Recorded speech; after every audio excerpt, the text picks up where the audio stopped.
Om Shanti. Good morning प्यारे मीठे बाबा के।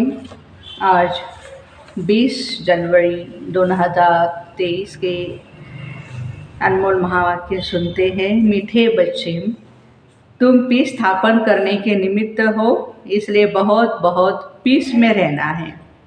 बुद्धि में रहे हम बाबा के एडॉप्टेड बच्चे आपस में भाई बहन हैं। आज का प्रश्न है, पूरा सरेंडर किसे कहेंगे, उसकी निशानी क्या होगी? उत्तर है, पूरा सरेंडर वह है जिनकी बुद्धि में रहता हम ईश्वरीय माँ बाप से पलते हैं। बाबा, यह सब कुछ आपका है, आप हमारी पालना करते हो। भल कोई नौकरी आदि करते हैं, लेकिन बुद्धि से समझते हैं यह सब बाबा के लिए है। बाबा को मदद करते रहते हैं, उससे इतने बड़े यज्ञ की कारोबार चलती है, सबकी पालना होती है। ऐसे बच्चे भी अर्पण बुद्धि हुए ना। साथ साथ पद उच्च पाने के लिए पढ़ना और पढ़ाना है। शरीर निर्वाह अर्थ कर्म करते हुए बेहद के माता पिता को श्वासोश्वास याद करना है। आज का गीत है ओम नमः शिवाय, ओम शांति। ये गीत तो गायन है, वास्तव में महिमा सारी है ऊंच ते ऊंच परमपिता परमात्मा की, जिसको बच्चे जानते हैं और बच्चों द्वारा सारी दुनिया ही जानती है। माता पिता हमारा वही है। अब तुम माता पिता के साथ कुटुंब में बैठे हो। श्री कृष्ण को तो माता पिता कह नहीं सकते हैं, भल उनके साथ राधे भी हो तो भी उनको माता पिता नहीं कहेंगे, क्योंकि वह तो प्रिंसेस है ना। शास्त्रों में यह भूल है। अब यह बेहद का बाप तुमको सभी शास्त्रों का सार बताते हैं, भल इस समय सिर्फ तुम बच्चे सन्मुख बैठे हो। कोई बच्चे भल दूर है, परंतु वह भी सुन रहे हैं। वे जानते हैं माता पिता हमको सृष्टि के आदि मध्य अंत का राज सुनाते हैं, सदा सुखी बनाने का रास्ता व युक्ति बताते हैं। यह हूबहू जैसा घर है, थोड़े बच्चे यहाँ है, बहुत तो बाहर है। यह है ब्रह्मा मुख वंशावली नई रचना, वह हो गई पुरानी रचना। बच्चे जानते बाबा हमको सदा सुखी बनाने के लिए आए हैं। लौकिक माँ बाप भी बच्चों को बढ़ाकर स्कूल में ले जाते हैं। यहाँ बेहद का बाप हमको पढ़ा भी रहे हैं और हमारी पालना भी कर रहे हैं। तुम बच्चों को अब एक के बिगड़ दूसरा कोई रहा ही नहीं है ना। माँ बाप समझते हैं यह हमारे बच्चे हैं। लौकिक कुटुंब होगा तो 10-15 बच्चे होंगे, 2-3 शादी की होंगी। यहाँ तो सब बाबा के बच्चे बैठे हैं। जितने भी बच्चे पैदा करने हैं सो अभी ही ब्रह्मा मुख कमल द्वारा ही करने हैं। पीछे तो बच्चे पैदा करने ही नहीं हैं। क्यों? क्योंकि सभी को वापस तो जाना है ना। यह एक ही एडॉप्टेड माता निमित्त है, ब्रह्मा बाबा। ये बड़ी गुह्य बातें हैं, वंडरफुल। यह तो जरूर है, गरीब का बच्चा समझेगा हमारा बाप गरीब है, साहूकार का बच्चा समझेगा हमारा बाप साहूकार है। वह तो अनेक माँ बाप है, यह तो सारे जगत का एक ही माता पिता है। यह आते हैं पुरानी सृष्टि में। तुम सभी जानते हो हम उनके मुख से एडॉप्ट हुए हैं। यह हमारा पारलौकिक माँ बाप है। और बाप भी पुरानी सृष्टि में कब आते हैं? जब मनुष्य बहुत दुखी होते हैं। बच्चे जानते हैं हमने इस पारलौकिक माता पिता की गोद ली हुई है। हम सब आपस में भाई बहन हैं, दूसरा कोई भी हमारा संबंध नहीं है। तो भाई बहन को आपस में कैसे रहना है? एक तो बहुत मीठा, पीसफुल, नॉलेजफुल, ब्लिसफुल बनना चाहिए। जबकि तुम पीस स्थापन कर रहे हो तो तुमको बहुत ही पीस में रहना है, अर्थात शांति में रहना है। बच्चों को यह बुद्धि में होना चाहिए कि हम पारलौकिक बाप के एडॉप्टेड चिल्ड्रन हैं, एडॉप्टेड बच्चे हैं। परमधाम से बाप आए हैं, यह है ही डाड़ा माना ग्रैंडफादर, और यह दादा बड़ा भाई है जो पूरा सरेंडर है। वो समझेंगे हम ईश्वरीय माँ बाप से पलते हैं। बाबा यह सब कुछ आपका है, बाबा यह सब कुछ आपका है, आप हमारी पालना करते हो। जो बच्चे अर्पण होते हैं उनसे सभी की पालना होती है। भले कोई नौकरी करते हैं तो भी समझते हैं ये सब कुछ बाबा के लिए है। तो बाबा को भी मदद करते रहते हैं, नहीं तो यज्ञ की कारोबार कैसे चलेगी। आज बाबा शाबाश दे रहे हैं उन बच्चों को जो यज्ञ को चला रहे हैं। राजा रानी को भी माता पिता कहते हैं, परंतु वह फिर भी जिस्मानी माता पिता हुए। राजमाता भी कहते तो राजपिता भी कहते हैं, यह फिर है बेहद के। बच्चे जानते हैं हम माता पिता के साथ बैठे हैं, यह भी बच्चे जानते हैं हम जितना पढ़ेंगे पढ़ाएंगे उतना ही ऊंच पद पाएंगे। साथ साथ शरीर निर्वाह अर्थ कर्म भी करना है। यह दादा भी बुजुर्ग है, शिव बाबा को कभी बूढ़ा या जवान नहीं कहेंगे, वे है ही निराकार। यह भी तुम जानते हो हम आत्माओं को निराकार बाप ने अडॉप्ट किया है और फिर साकार में है ब्रह्मा। हम अहम आत्मा कहती है हमने बाबा को अपना बनाया है। फिर नीचे आओ तो कहेंगे हम भाई बहनों ने ब्रह्मा को अपना बनाया है। शिव बाबा कहते तो ब्रह्मा द्वारा हमारे ब्रह्मा मुख वंशावली बने हो। ब्रह्मा भी कहते हैं तुम हमारे बच्चे बने हो। तो ब्राह्मणों की बुद्धि में श्वासोश्वास यही चलेगा, यह हमारा बाप है, दादा भी है। बाप से जास्ती दादे को याद करते हैं। वह मनुष्य तो बाप से झगड़ा आदि करके दादे से प्रॉपर्टी लेते हैं। तुमको भी कोशिश करके बाप से भी जास्ती दादे से वर्षा लेना है। हाँ, बाप तो हमारा ब्रह्मा बाबा है और दादा माना ग्रैंडफादर तो शिव बाबा है। बाबा जब पूछते हैं तो सभी कहते हम नारायण को वरेंगे। कोई नए आते थे, पवित्र नहीं रह सकते थे तो हाथ नहीं उठाते, कह देते माया बड़ी प्रबल है। वह तो कह भी नहीं सकते कि हम श्री नारायण या श्री लक्ष्मी को वरेंगे। देखो जब बाबा सन्मुख सुनाते हैं तो कितना खुशी का पारा चढ़ता है, बुद्धि को रिफ्रेश किया जाता है तो नशा चढ़ता है ना। फिर किसी किसी को वो स्थायी नशा रहता है, स्थैर्यम कहते हैं। हाँ, किसी में कम हो जाता है। बेहद के बाप को याद करना है, 84 जन्मों को भी अपने याद करना है और चक्रवर्ती राजाई को भी याद करना है। जो मानने वाले नहीं होंगे उनको याद नहीं रहेगी। बाबा समझ सकते हैं, बाबा बाबा कहते हैं तो परंतु सच सच याद नहीं करते और न ही लक्ष्मी नारायण को वरने लायक है। क्यों? क्योंकि उनकी चलन ही ऐसी है। अंतर्यामी बाप हर एक की बुद्धि को समझते हैं। यह शास्त्रों की तो बात ही नहीं, बाबा ने आकर के राजयोग सिखाया है जिसका नाम गीता रखा हुआ है। बाकी तो छोटे मोटे धर्मों वाले सब अपना अपना शास्त्र बनाते हैं, फिर पढ़ते रहते हैं। बाबा शास्त्र नहीं पढ़े हैं। शिव बाबा तो है ही ज्ञान का सागर। कहते हैं बच्चे मैं तुमको स्वर्ग की राह बताने के लिए आया हूँ। तुम जैसे अशरीर आए थे वैसे ही तुमको जाना है। देह सहित सब इन दुखों के कर्म बंधन को छोड़ देना है, क्योंकि देह भी दुख देती है। बीमारी होगी तो क्लास में आ नहीं सकते, तो यह भी देह का ही बंधन हो गया। इसमें बड़ी बुद्धि सालिम चाहिए। पहले तो निश्चय चाहिए बरोबर बाबा स्वर्ग रचता है, अभी तो है नर्क। जब कोई मरता है तो कहते स्वर्ग गया तो जरूर नर्क में था ना। परंतु यह अभी समझते हैं, तुम समझते हो क्योंकि तुम्हारी बुद्धि में स्वर्ग है। बाबा रोज नए नए तरीके से समझाते रहते हैं, तो तुम्हारी बुद्धि में अच्छी रीति बैठे।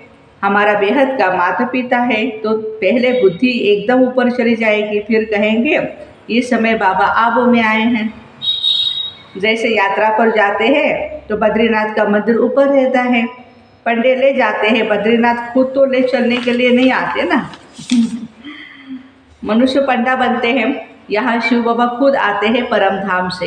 कितने हम भाग्यशाली आत्माएं हैं, हमारा पंडा स्वयं भगवान। कहते हैं हे आत्माएं तुमको यह शरीर छोड़ शिवपुरी चलना है, परम धाम। जहाँ जाना है वह निशाना जरूर याद रहेगा। वह बद्रीनाथ चैतन्य में आकर बच्चों को साथ ले जाए, ऐसे तो हो नहीं सकता। वो तो यहाँ का रहवासी है। ये परमपिता परमात्मा कहते हैं मैं परम धाम का निवासी हूँ, तुमको लेने आया हूँ। श्री कृष्ण तो ऐसे कह न सके। रुद्र शिव बाबा कहते यह रुद्र ज्ञान यज्ञ रचा हुआ है। गीता में भी रुद्र की बात लिखी है। वे रूहानी बाप कहते हैं बच्चे मुझे याद करो। बाप ऐसे युक्ति से यात्रा सिखाते हैं जो जब विनाश हो तो तुम आत्मा शरीर छोड़ सीधा बाबा के पास चले आएंगे। फिर तो शुद्ध आत्मा को शुद्ध शरीर चाहिए, सो तब होगा जब सृष्टि नहीं होंगी। सतयुग में। अभी तो सभी आत्माएं मच्छरों सदृश वापस जाएंगी बाबा के साथ। उसको खिवैया कहते हैं। इस विषय सागर से उस पार ले जाते हैं। श्री कृष्ण को खिवैया नहीं कह सकते हैं। बाबा ही इस दुख के संसार से सुख के संसार में ले जाते हैं। यही भारत विष्णुपुरी श्री लक्ष्मी नारायण का राज्य था। अभी रावणपुरी है। रावण का चित्र भी दिखाना चाहिए। चित्रों से बहुत काम लेना है। जैसे हमारी आत्मा है वैसे बाबा की भी आत्मा है। सिर्फ हम पहले अज्ञानी थे, अब वो ज्ञान का सागर है। अज्ञानी उसको कहा जाता है जो रचता और रचना को नहीं जानते हैं। रचता द्वारा जो रचता और रचना को जानते हैं उनको ज्ञानी कहते। यह ज्ञान तुमको यहाँ मिलता, सतयुग में नहीं मिलता। वो लोग कहते हैं परमात्मा विश्व का मालिक है। मनुष्य उस मालिक को याद करते, परंतु वास्तव में विश्व का अथवा सृष्टि का मालिक तो श्री लक्ष्मी नारायण है और परमात्मा तो ब्रह्मांड का मालिक है ना। निराकार शिव बाबा तो विश्व का मालिक बनता नहीं, तो उन्हों से पूछना पड़े यह वह मालिक निराकार है या साकार। निराकार तो साकार सृष्टि का मालिक हो न सके, वो है ब्रह्मांड का मालिक। वही आकर पतित दुनिया को पावन बनाते, खुद पावन दुनिया का मालिक नहीं बनते। उनका मालिक तो श्री लक्ष्मी श्री नारायण बनते हैं।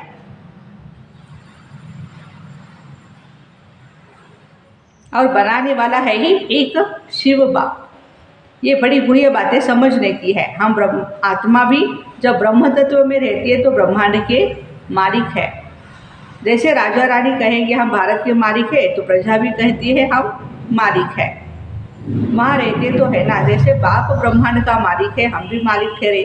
फिर बाबा आकर नई मनुष्य सृष्टि रचते हैं, कहते हैं मुझे इस पर राज्य नहीं करना है, मैं मनुष्य नहीं बनता हूँ, मैं तो यह शरीर भी लौट देता हूँ, तुमको सृष्टि का मालिक बनाने राजयोग सिखाता हूँ। तुम जितना पुरुषार्थ करेंगे उतना ऊंच पद पाएंगे, इसमें कमी मत करो। टीचर तो सभी को पढ़ाते हैं। अगर इम्तहान में बहुत पास होते हैं तो टीचर का भी शो होता है, फिर उनको गवर्नमेंट से लिफ्ट मिलती है। यह भी ऐसे है, जितना अच्छा पढ़ेंगे उतना अच्छा पद मिलेगा। माँ बाप भी खुश होते हैं, इम्तहान में पास होते हैं तो मिठाई बांटते हैं ना। यहाँ तो तुम रोज़ मिठाई बांटते हो, फिर जब इम्तहान में पास हो जाते हैं तो सोने के फूलों की वर्षा होती है। क्या बात है।